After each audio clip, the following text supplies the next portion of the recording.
All right, looking at part 14 on page 17 here, looking at the warm-up, that's a review, okay?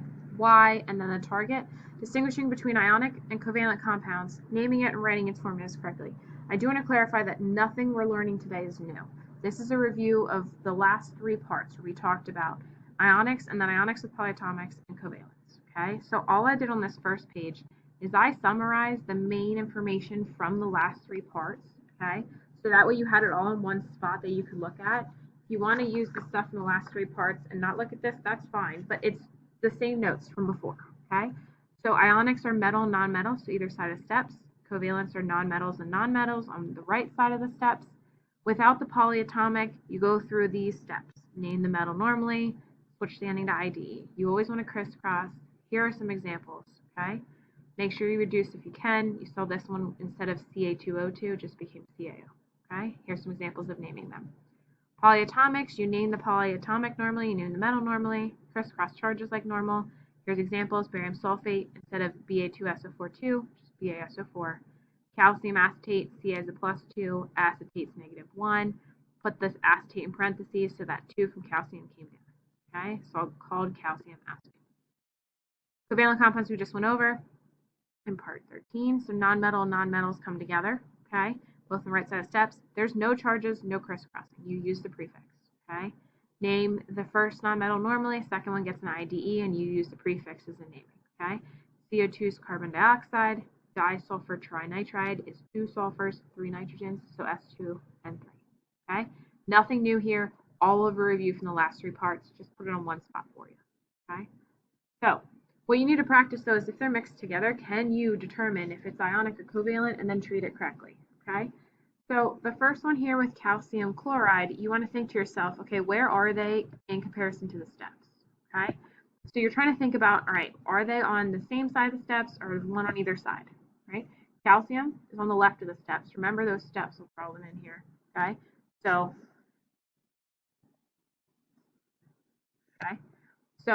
calcium on this side, the left of the steps, chlorine's on the right. So one on either side of the steps makes it ionic.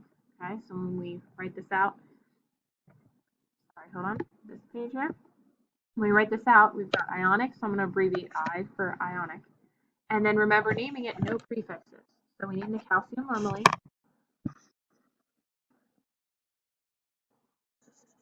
Second gets ID, calcium chloride. Next one, CO2, okay? C is here, right? O is here. Both are on the right side of the steps. These are steps, okay, on the right side. So that makes it a covalent compound because they're on the same side. They're on the right. So C for covalent.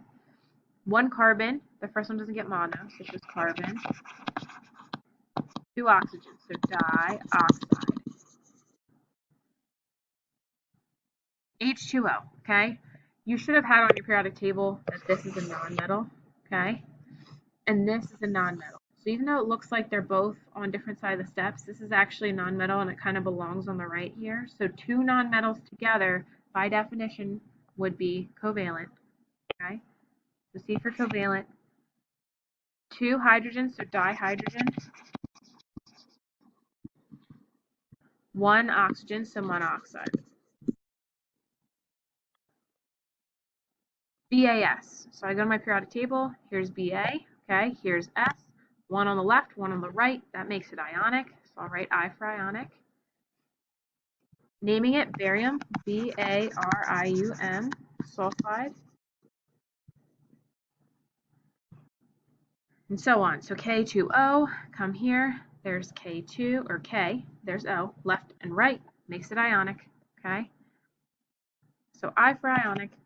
Name the first normally, potassium.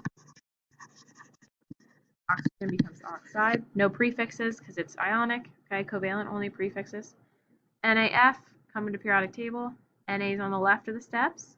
F is over here on the right. So that makes it ionic. And abbreviate again with an I. Na is sodium.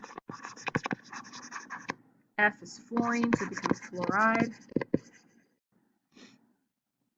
Next one, Na2SO4. I'm seeing right away this group of SOs here. That tells me it's a polyatomic. If you go back to your notes on polyatomics, SO4 is called sulfate. Okay, soon as you have a polyatomic, they're polyatomic ion, so right away you know it's ionic. Sodium is Na. And if you go back to your notes, SO4 is called sulfate. So I just write it, sodium sulfate. CH4, okay? Again, H, even though it's over here, again, make sure on your periodic table you have labeled next to it that it's a nonmetal. You should already. We did that in the other part, okay? So you shouldn't have to add it. Nonmetal, because it's on the right of the steps. By definition, covalent, okay? One carbon, so just carbon. 4 hydrogens, so tetra is the prefix. Instead of hydrogen, it becomes hydride, which sounds a little weird, okay? And the last one, SO3. I look at S right here on the right. O is on the right as well. Both on the right. That's called covalent. So I'll write C for covalent. Sodium, there's just one. You don't write mono for the first one. 3 oxygens, so trioxide. Okay? And that's it. You'll practice a lot more of that over here in practice. Okay? Now, let's talk about some of these down here. Right? So, what's wrong with some of these formulas? Some of them don't have anything wrong. Okay? But let's look at them, make sure we can identify. Na3Cl. I'm thinking, hold on. I know Na is +1. Cl is -1. So I should just get NaCl. That means that they had a 3 there that chlorine doesn't have. It doesn't have a 3 that gets brought down. Okay? So charges are wrong there. What's wrong with the next one? Mg2O2. Well, you're thinking to yourself, okay, everything I learned about these kinds of compounds, if it's ionic, I want to reduce it down. Okay? So since it's metal and nonmetal, I want to simplify. I don't simplify if it's two nonmetals. Okay? Mg2O2 just becomes MgO. So this is ionic and simplifying it. You want to cancel those groups. Okay? BRNA, right? Whenever you write ionic compounds, because we have nonmetal and a metal, you always write the metal first. Okay? So this is an issue with the order they wrote them in.